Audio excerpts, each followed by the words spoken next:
Hello বন্ধুরা, শুভ সকাল প্রথমে জানাই।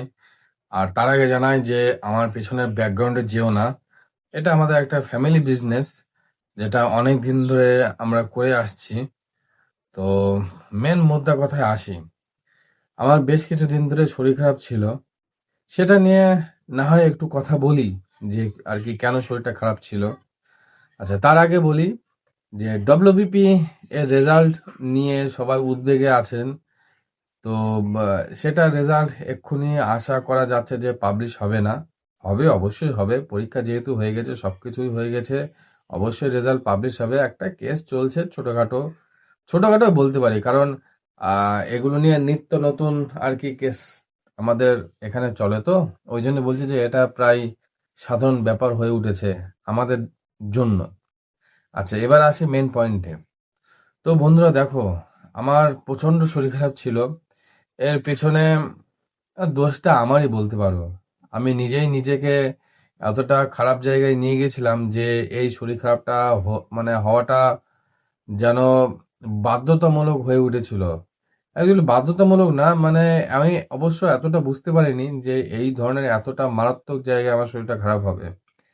ব্যাপারটা হচ্ছে এই চিন্তা ভাবনা এত চিন্তা ভাবনা করেছি যে রেজাল্টের পিছনে বা সামনের ভবিষ্যতের পিছনে, আমি আমার লাইফে কি করব, কিভাবে কি সংসার চালাবো, কিভাবে আমি প্রতিষ্ঠিত হব, এই নিয়ে ভাবতে ভাবতে এতটা পরিমাণে ভেবেছি যে আমার শরীরটা খারাপ হতে শুরু তো করেছিল, এখনো ওই লাইনে আছে, কিন্তু যেহেতু আমি ডক্টর দেখিয়েছি, আর একটু আস্তে আস্তে করে রিকভারি আমার হচ্ছে। তো আমি তোমাদেরকে বলবো যে এই বিষয়ে যতটা পারো না চিন্তা করাই ভালো। কারণ আমি এই বিষয়ে চিন্তা করতে করতে করতে করতে আমার নার্ভ এতটা পরিমাণে খারাপ হয়ে গেছিল, সে আর না বলার মতন। সে যাই হোক, যারা এই বিষয়টাতে একবার ভুগেছো বা জানো যে কেমন কি হতে পারে, তারা অবশ্যই রিলেট করতে পারবা। তো তোমাদেরকে আমি কিছু জিনিস বলছি, সেই জিনিসগুলো অবশ্যই একটুখানি মেনে চলার চেষ্টা করো। প্রথম কথা, দিনে প্রচুর পরিমাণে জল খাও। গরমকাল এসে গেছে, জলের পরিমাণ বাড়িয়ে দাও, প্রায় 3 থেকে 4 লিটার পরিমাণে জল খাও। সঙ্গে তোমরা একটা রুটিন তৈরি করো যে আমি সকাল থেকে রাত পর্যন্ত আমি কি কি সারাদিনে আজকে করব। ডেইলি কার রুটিন ডেইলি করো।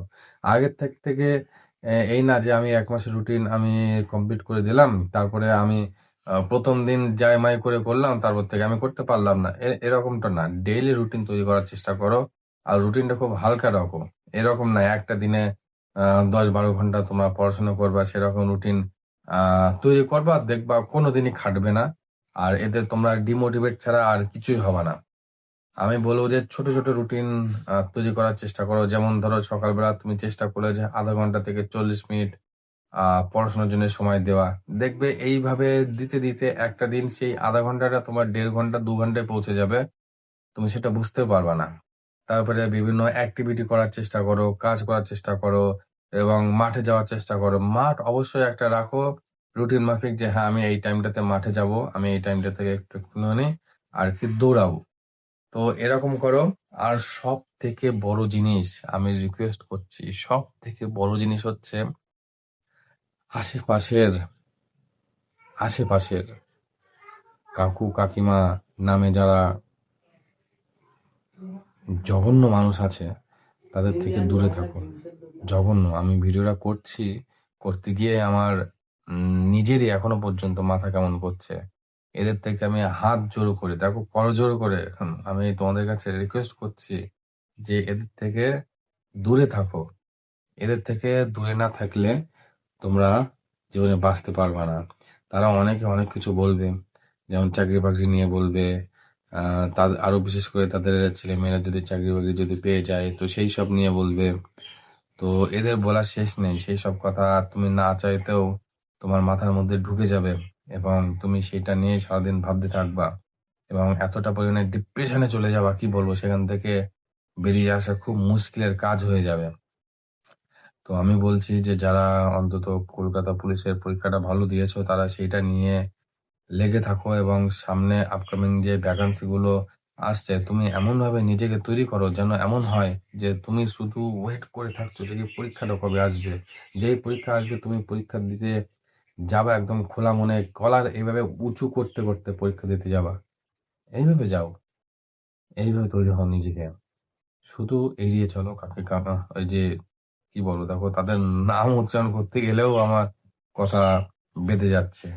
পাশের জল্লাদ টাইপের কাকু কাকিমাদের থেকে দূরে থাকো, বা যার যদি মনে করো যে না নিজের ফ্যামিলি তো এরকম অনেক মানুষজন আছে যারা তোমাকে ডিমোটিভেট করার চেষ্টা করছে, তো তুমি তাদের থেকে দূরে থাকো, যতটা পারো দূরে থাকার চেষ্টা করো, এবং এসব কোনো মাথায় না নিয়ে ছোট ছোট কাজ করে নিজের লাইফটা ভালোই বাঁচো, আনন্দে বাঁচো। চাকরি সবার জন্য নয় বন্ধু।